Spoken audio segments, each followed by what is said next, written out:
소망제 44장이죠? 45장인가요? 네, 44장. 우리 참된 표적이라는 제목을 가지고 우리 함께 말씀 나누겠습니다. 우리 본문의 말씀은 마태복음 16장 1절부터 12절까지 있는 말씀을 제가 읽겠습니다. 여러분 눈으로 한번 같이 읽으시기 바랍니다.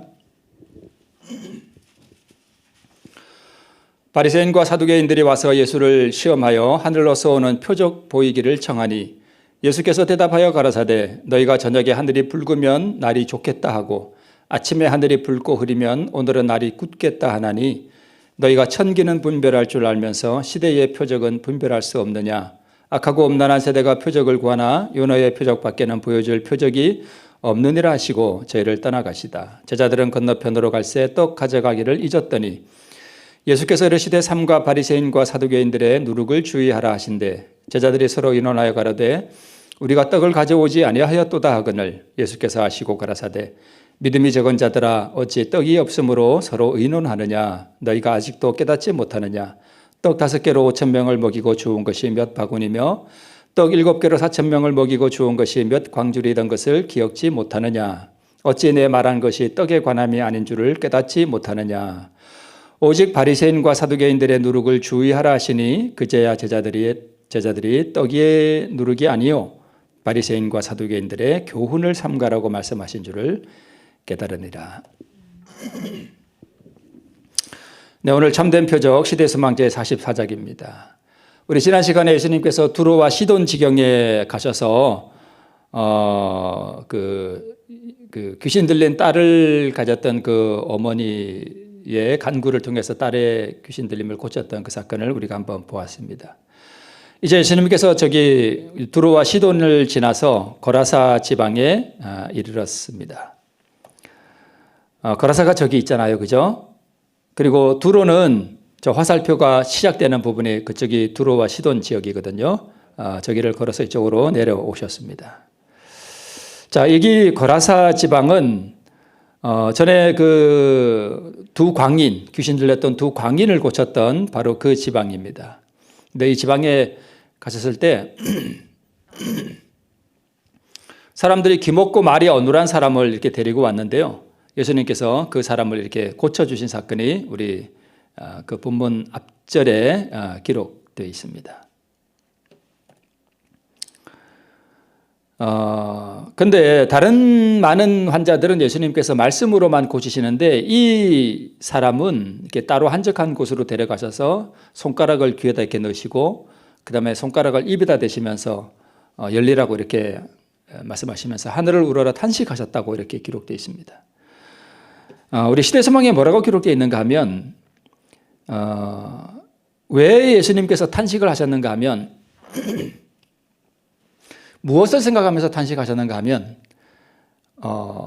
진리를 향해서 이렇게 들을 귀가 없는 이스라엘 백성들을 생각하시고 또 이스라엘 백성들이 예수님을 구주로 시인하는 그것을 지금 못하고 있잖아요.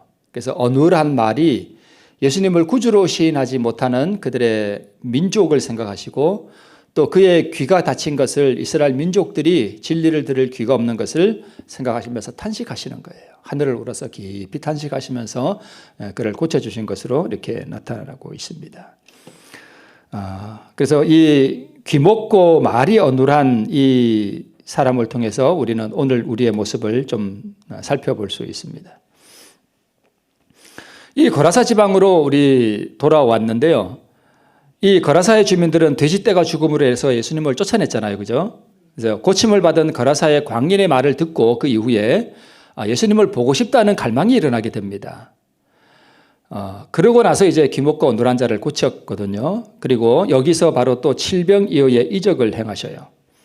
5병이어의 이적은 저기가 갈릴리 바다면 갈릴리 바다 그 위쪽에 거기가 벳세다 지방이에요. 마을이에요. 거기서 5병이어의 이적을 행하셨고요.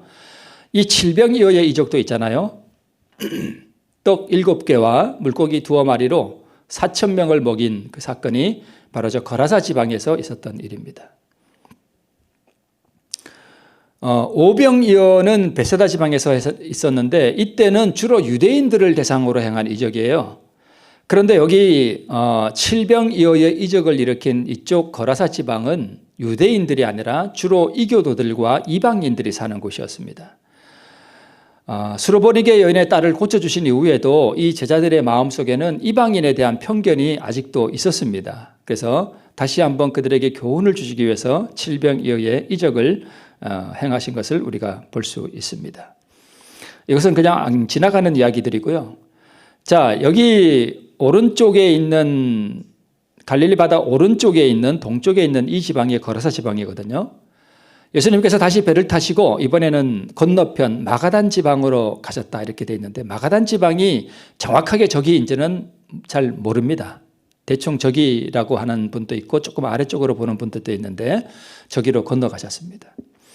저기 마가단 지방은 이쪽 오른쪽의 거라사 지방과 달리 유대인들이 사는 곳이에요.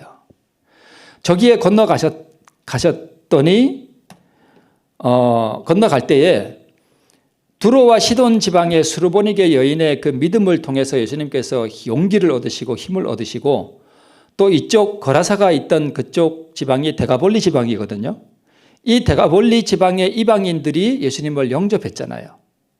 그래서 예수님께서 또 힘을 얻으셨는데 이쪽 반대편 마가단 지방 유대인들이 사는 지방으로 오니까 이 유대인들은 예수님을 경멸하고 불신을 나타냈습니다. 그러면서 이 예수님에게 바리새인들과 사두개인들이 뭘 요구했는가 하면 표적 보여주기를 원했습니다. 즉 당신이 구주라면 하늘에서 내려온 이적을 우리에게 좀 보이라 이렇게 요구를 했다는 것입니다. 자, 우리 본문에 나오지는 않지만 우리 바리새인과 사두개인들이 많이 나오잖아요. 그죠? 그래서 이 바리새인과 사두개인이 도대체 뭔지 우리 잠깐 살펴보고 우리 지나가 보겠습니다. 바리새파 혹은 바리새인은 그 원래 뜻이 뭐냐 하면 분리되었다는 뜻입니다. 분리된 자. 페르심이라는 말에서 유래됐는데 기원전 130년경에 최초로 등장했다고 합니다. 그래서 유대교 그 당시에 다 유대교를 믿고 있었잖아요. 예수님 이후에 기독교가 생기기 전에 다 유대교예요. 이 유대교의 분파들이 여러 개 있었는데 그중에 분파가 바리새파, 사두개파, 에세네파 하는 그러한 분파들이 있었습니다. 근데 특별히 바리새인들은 천사 또는 내세, 부활 등을 다 믿고 또 경건주의를 지향하는 그러한 분파였습니다. 바벨론 포로 이후에 율법 준수에 대한 집착을 가지다 보니까 좀 과도하게 나간 면도 있지만 그런 경건 운동을 일으키는 분파들입니다. 이 바리새인들은 주로 각 마을마다 회당이 있으면 그 회당을 중심으로 주로 활동했던 사람들이 바리새파이고 그다음에 사두개파가 많이 나오잖아요. 이 사두개파는 어디서 나온 말인가 하면 다윗 시대의 대제사장이었던 사독에게서 유래된 말이라고 봅니다. 학자들이. 그래서 바리새파는 주로 종교적이고 이 사두개인들은 정치적인 사람들이에요. 그리고 이 사두개인들은 부활, 천사가 있다, 사탄, 그다음에 내세 이런 거 안 믿었어요. 이상하죠? 유대인들인데 내세가 어디 있어? 천사가 어디 있어? 이런 거 안 믿었다는 거예요. 그리고 대제사장, 그다음에 유다의 유력자들, 그다음에 제사장 계급들이 바로 이 사두개인들이에요. 사독이 대제사장이었잖아요. 그죠? 그래서 정치적이고 경제적인 기득권을 가진 사람들이고 친로마파였고 바리새인들이 회당을 중심으로 활동했다면 이 사람들은 예루살렘 성전을 중심으로 활동을 했던 사람들이에요. 그래서 바리새인들이 유전을 부정했던 사람들입니다. 이때 예수님께서 표적을 구하는 이 바리새인들에게 뭐라고 말씀하시는가 하면 악하고 음란한 세대가 표적을 구한다 이렇게 말씀을 하셨습니다. 그러면서 요나가 밤낮 사흘 물고기 뱃속에 있었던 것 같이 그러면서 니느웨 사람들 말씀하시는데 이 니느웨 사람들은 요나가 가서 전도할 때에 표적 보여주기를 원하지 않았잖아요. 그죠? 무슨 이적을 보여라. 당신이 선지자냐? 그런 증거를 요구하지 않고 단지 요나가 전하는 그 회개의 기별만 듣고 회개했잖아요. 그죠? 듣고 회개했습니다. 뭘 보여달라고 안 했어요. 그래서 이방인들이 선지자의 말을 듣고 회개하는데 정작 유대인들은 듣고 회개하지 않아요. 듣는 것으로 안 된다는 거예요. 보여달라는 거예요. 이적을 보여달라는 거예요. 그래서 예수님께서 말씀하시기를 악하고 음란한 세대가 표적을 구한다. 영적 음란이죠. 구한다고 이렇게 말씀하셨습니다. 그러니까 이스라엘 백성들이 악한 거예요. 악하니까 듣는 것으로 회개가 안 되는 거예요. 이 말씀이 그들의 마음을 뚫고 들어가지 못하는 거죠. 그래서 시대소망에 우리 뭐라고 말씀하고 있는가 하면 인간의 마음에 일어나는 변화, 곧 인간의 품성의 변화는 살아계신 구주께서 영혼을 구하시려고 역사하고 계심을 보여주는 이게 뭐라고요? 기적이다. 표적은 그 기적이거든요. 이적, 기적, 표적 다 같은 말이잖아요. 그래서 진짜 표적과 진짜 이적은 무슨 오병이어, 칠병이어, 죽은 자가 일어나고 뭐 이런 것이 아니라 인간의 마음 속에서 일어나는 변화가 그게 진짜 이적이다. 예수님께서 그걸 지금 말씀하고 있는 거예요. 그렇죠? 여기가 어디 갔습니까, 여러분? 네? 네, 교도소예요. 가보신 적 없죠? 네, 가보신 적 없죠? 제가 오늘 또 박효진 장로님 저번에 한번 잠깐 언급했던 부분이 있죠. 이 박효진 장로님이 그 간증을 제가 한번 들었는데 참 은혜로운 간증이 있더라고요. 자기 간증은 아니지만 이분이 이제 서울구치소에 보안계장으로 근무할 때에 그 서울구치소에 누가 왔는가 하면 한 여자 사형수가 거기 왔대요. 원래 성동구치소에 있었는데 이 서울구치소로 이관되어서 이렇게 왔다고 합니다.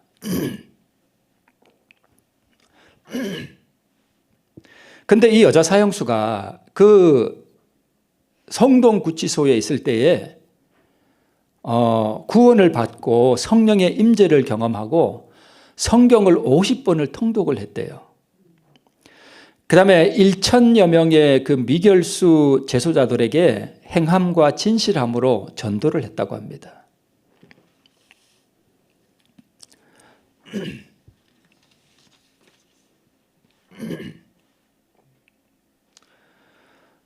그러면서 이 서울구치소에 있는 여자 교도관들이 이 박효진 장로님, 이 보안계장에게 말하기를 이러이러한 여자 사형수가 왔는데 우리 보안계장님께서 좀 상담을 해주시고 이렇게 했으면 좋겠다. 얼굴만 봐도 감동이 된다. 그의 표정, 그의 언어, 그녀의 삶, 표정 이런 거 하나하나가 예수님 믿는 사람은 물론 예수를 믿지 않는 사람들에게도 진짜 감동을 준다. 그렇게 은혜로울 수가 없다. 그러니까 장로님께서 좀 그 사형수를 좀 만나보고 격려도 해주고 이렇게 했으면 좋겠다라고 이렇게 부탁을 했습니다. 그래서 알겠다 그러고 그 여자의 인적 사항과 그다음에 범죄 내용을 다 파악을 해봤다고 합니다. 거기에 다 그 기록들이 남아 있을 거 아니에요, 그죠? 그래서 그걸 다 이제 기록들을 봤다고 합니다. 하루 종일 괜찮다 그러다가 아까 참미 부르려고 하니까 갑자기 그렇게 기침이 나는데. 그래서 이제 그 여자의 인적 사항을 이렇게 조사해 봤더니 참 특이한 여자였어요. 서울에 있는 명문대학을 졸업하고 아마 약학과를 졸업했나 봐요. 그래서 제법 큰 그 약국도 운영하고 그래서 남편하고 결혼을 하고 이제 자녀도 낳고 남매를 낳고 이렇게 잘 살았는데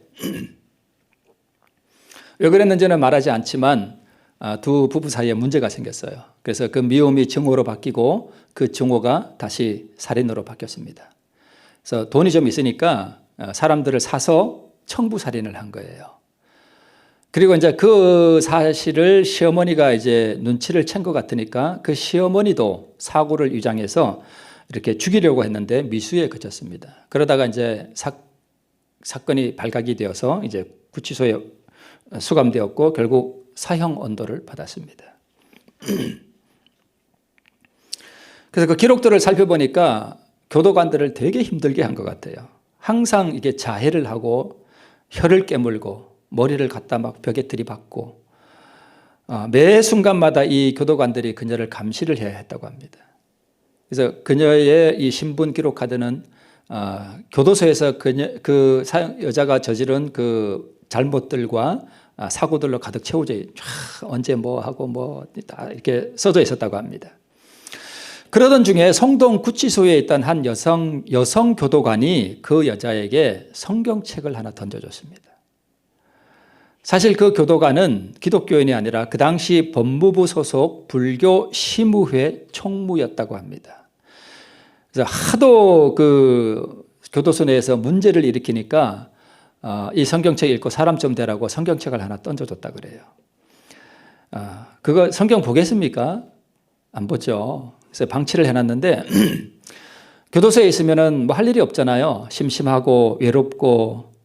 그래서 성경을 이렇게 처음에 이렇게 들춰보다가 이렇게 읽다가 한 번 다 읽었답니다.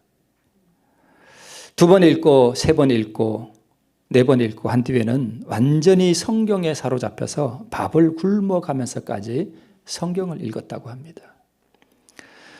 1심에서 사형 확정 판결이 날 그때쯤에 이 사형수가 성령의 엄청난 충만함을 경험했다고 합니다.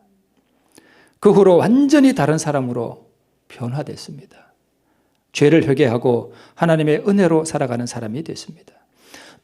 방을 이렇게 옮기게 되면 방을 자기가 다 청소하고 변기를 손으로 다 닦고 분위기를 바꾸고 동료 중에 누가 아프면 밤새도록 물수건으로 이렇게 간호해주고 약을 구해다가 먹여주고 온갖 정성을 다하고 그녀의 이런 모습들을 보고 동료들 또한 변화되기 시작했습니다. 그래서 좀 누가 교도소 와서 좀 여자가 문제가 있다 하는 그러한 재소자들은 다 그 여자가 있는 방으로 이렇게 넣어줬다고 합니다. 같이 변화되도록 하기 위해서. 어느 한 교도관은 그녀에 대해서 이렇게 기록 카드에 이렇게 기록해놨습니다. 그녀는 아침에 일어나면 그날 자신이 부를 찬송을 찾아서 밤에 불이 꺼질 때까지 수백 번씩 그 찬송을 불렀다. 해질녘쯤 되어서 그녀를 찾아가면 그녀의 얼굴만 봐도 감동이 되었다. 기록 카드에 이렇게 써져 있었습니다. 감옥에서 이렇게 하나님을 만나서 생활하던 중에 그녀는 자신의 이름을 강한나로 개명을 했습니다. 자기 스스로 개명한 거죠. 오직 새로운 사람으로 변화된 일관된 그러한 수용 생활을 했다고 합니다. 그러다가 이제 서울구치소 이 박효진 장로님이 계신 그 곳으로 이감이 됐습니다. 근데 원래 사형 선고를 받으면 자기가 항소를 하지 않아도 자동으로 항소를 하게 돼 있다고 합니다. 그래서 항소 때문에 이제 서울구치소로 왔는데 이제 직접 만나봤답니다. 너무 이렇게 아담하고 예쁘더래요. 어떻게 이렇게 살인자가 됐을까 싶을 정도로.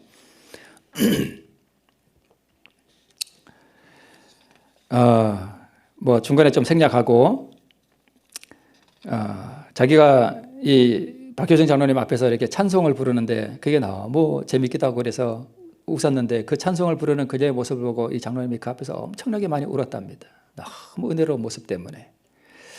그렇게 1년 6개월 정도 같이 상담도 하고 같이 은혜를 나누고 그렇게 살다가 1년 6개월쯤 후에 갑자기 사형 집행명령이 떨어졌습니다. 법무부 장관에 의해서. 그래서 이 당시 보안계장은 전체적인 사형 집행을 통제하고 그 상황을 잘 마무리까지 해야 되는 그런 위치가 보안계장이었다고 합니다. 그래서 사형이 집행되던 날 이제 가운데는 구치소 소장이 앉고 법무부 직원들, 그다음에 검사들, 그다음에 그 구치소의 주요 요직에 있는 그런 분들이 다 와서 이렇게 앉는답니다. 그리고 스님 오고 신부님 오시고 목사님 오시고 다 온답니다. 그다음에 의사 2명이 오고 이렇게 해서 쫙 다 앉는답니다. 이제 거기는 이렇게 높은 곳이고 저 아래쪽에서 철문이 탁탁 하고 열리면 거기서 이제 사형수가 걸어서 올라와서 거기서 신문을 받고 이제 떨어져는 구조로 되어 있는가 봅니다. 네. 이렇게 기도를 했다고 합니다. 하나님, 한나에게 믿음 주셔서 감사합니다. 은혜를 주셔서 감사합니다. 하지만 그래도 여자입니다. 연약한 여자가 어떻게 이런 죽음을 이길까요? 하나님께 간구합니다.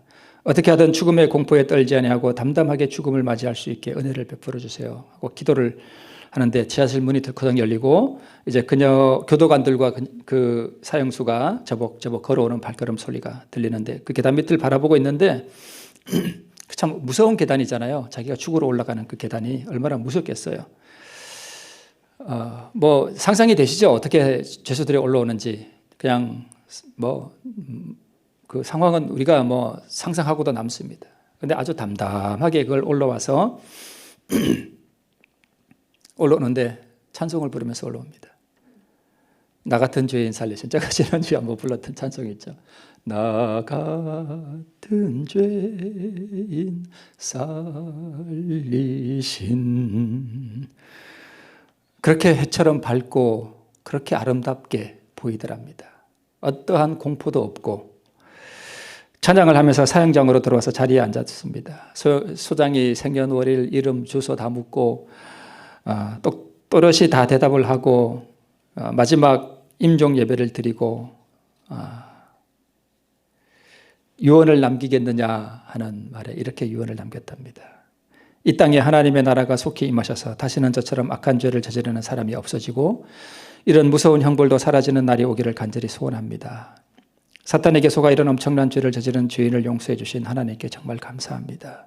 오늘 제가 떠나면 제 어린 남매는 부모를 잃은 고아가 되겠지요. 그러나 주님께서 어린 것들을 잘 키우실 줄 믿고 저는 하늘나라로 떠나겠습니다. 제 모든 소유를 다 팔아 전부 가난한 영화원에 보내기를 원합니다. 안녕히 계십시오. 모든 절차가 종료됐고 사형을 집행하는데 이 사형수가 이 장로님께 안수 기도를 부탁했습니다. 그래서 장로님께서 목사님도 계신데 하고 목사님 돌아보니까 목사님께서 고개를 끄덕하셔서 안수 기도를 하는데 다들 사형수를 바라보고 사형수하고 마주보고 있잖아요. 그래서 앞에 가서 이렇게 안수 기도를 해야 되는데 갑자기 속에서 불같이 뜨거운 무엇이 올라오더래요. 뒤로 돌아가서 기도하라. 뒤로 돌아가서 기도하라. 그래서 같이 이제 뒤로 돌아가서 안수를 하고 장로님과 사형수하고 다 서로 이제 다른 분들하고 마주보게 이렇게 기도를 하는데 완전히 이 장로님이 성령에 사로잡혔나 봐요. 속에서 너무너무 뜨거운 것이 올라와서 자기가 대충 이렇게 기도를 해줘야 되겠다라고 기도한 건 다 잊어버리고 갑자기 성령의 기도가 터져 나왔습니다.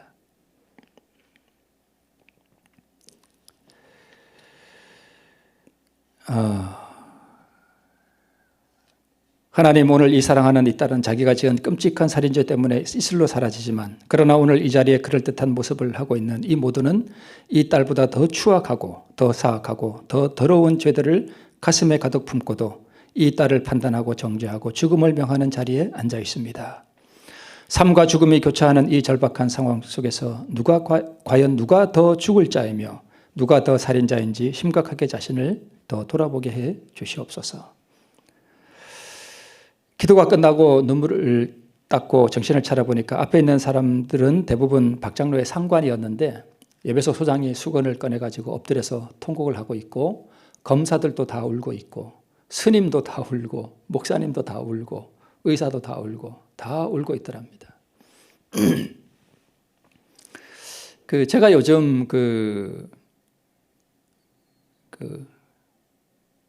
뭐를 좀 봤나 하면 아프리카의 굶주리는 아이들 영상을 주로 좀 몇 개 봤습니다. 그걸 보고 제 마음이 너무 이렇게 아파요. 어린 남매들 무수한 사연들이 있습니다. 어떤 사연 중에는 아버지 죽고 엄마가 갑자기 돌아가셔서 10살, 9살, 7살, 4살 이런 아이가 다 고아예요. 황량한 사막 같은데 집이 하나, 초가집 같은 게 이렇게 하나 있고 거기에 내 남매가 살아가는 그런 모습들을 보면서 제가 느낀 것이 등 따숩고 배부른데 이 설교단에 와서 설교하는 제가 참 위선자같이 많이 느껴졌습니다.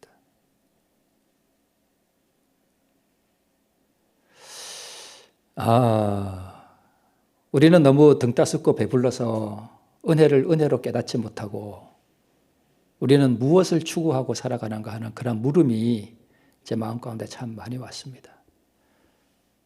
그래서 제가 농담 비슷하게 우리 집사람을 보고 그런 얘기를 합니다. 눈물의 아프리카. 제 마음이 요새 아프리카가 있습니다.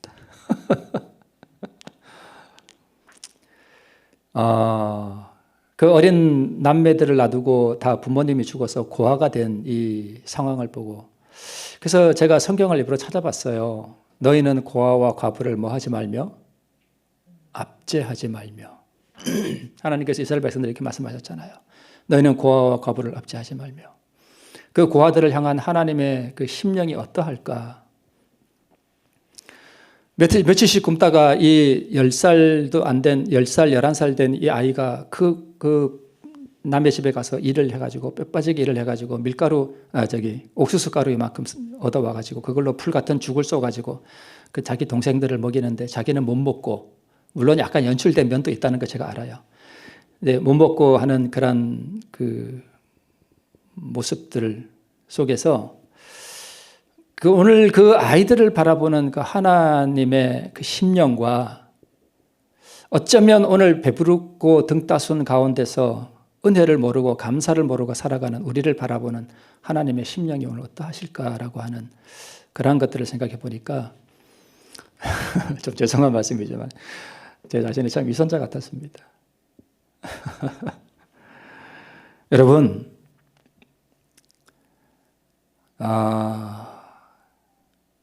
어쩌면 오늘 하나님의 마음은 이 예배당이 아니라 그 눈물이 서려 있는 아프리카에 가 계신 게 아닌가 하는 그런 생각도 해보고,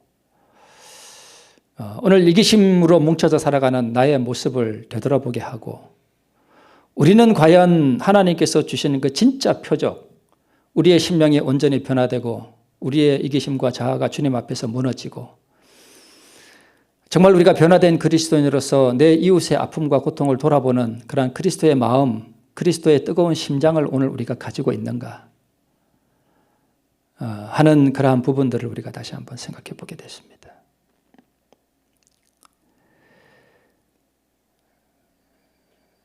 진짜 참된 표적은 어디에 있는가 하면 그 사형장에 있었습니다. 그렇죠.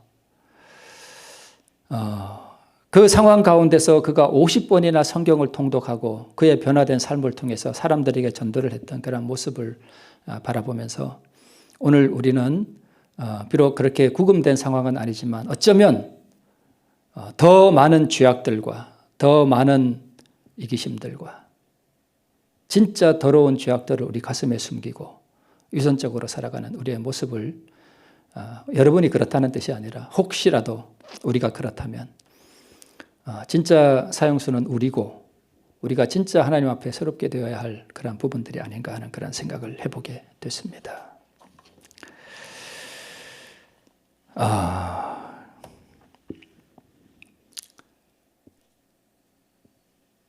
제가 잠깐 한번 언급했던 것 같은데 제가 목회 초기에 어떤 교회에 갔을 때 어떤 손님으로 왔던 분을 제가 성남 모란시장으로 모셔드리는데 그분이 이런 얘기를 해요.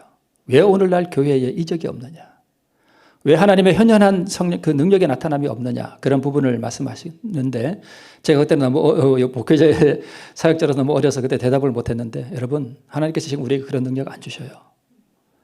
여기 나오죠? 그분께서는 우리 자신을 옹호하거나 불신과 교만의 요구를 채워주도록 우리에게 능력을 주지 않으신다. 교만한 사람들이 이적을 요구한다는 거예요. 진짜 겸손한 사람들은 말씀을 듣고 회개하고 회개의 증거를 나타낸다는 것입니다. 그래서 우리 자신이 교만해지지 않도록 하기 위해서도 우리에게도 능력 주시지 않고요. 듣는 이들을 위해서도 능력 주시지 않습니다. 그러나 복음에 하나님께서 주신 표적이 없는 것은 아니다. 우리가 사단의 속박을 끊을 수 있는 것은 기적 아닌가. 자기 영광을 구하고 자기 이권을 차리기 위해서 교회를 이용하는 사람들이 없는 것은 아닙니다.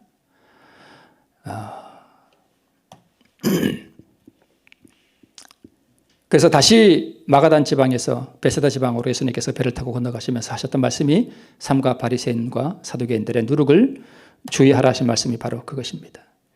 바리새인들의 누룩, 위선자, 배부르고 등 따슨 가운데에 살아가면서 남의 고통을 돌아볼 줄 모르는 그 위선자의 삶, 성전에 너그럽게 바치는 참에서 고르반하는 그 위선, 자신을 영화롭게 하는 것이 그들의 생애의 목적이었다라고 기록하고 있습니다.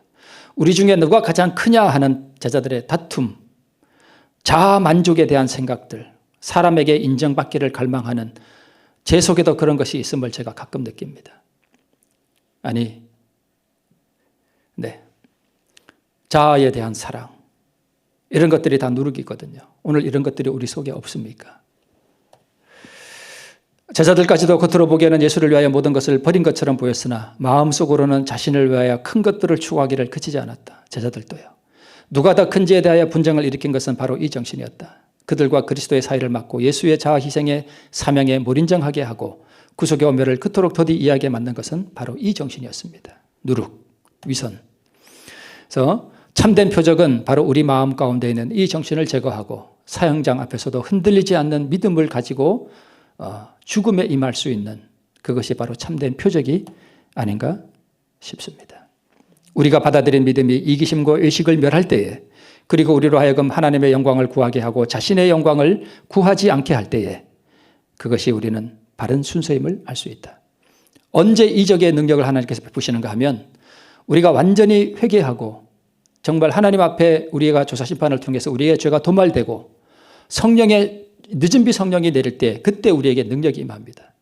그때 그 늦은 비 성령을 받은 사람들이 나가서 이적을 일으켜요. 죽은 이 병든 사람들을 일으키고 권능을 행사할 것입니다. 그때 수많은 사람들이 하나님께로 돌아오는 능력의 역사가 일어날 것입니다. 오늘 말씀을 통해서 우리 예수님께서 우리에게 참된 표적을 요구하는 그 심령의 변화가 날마다 새롭게 되기를 바라면서 말씀을 마칩니다.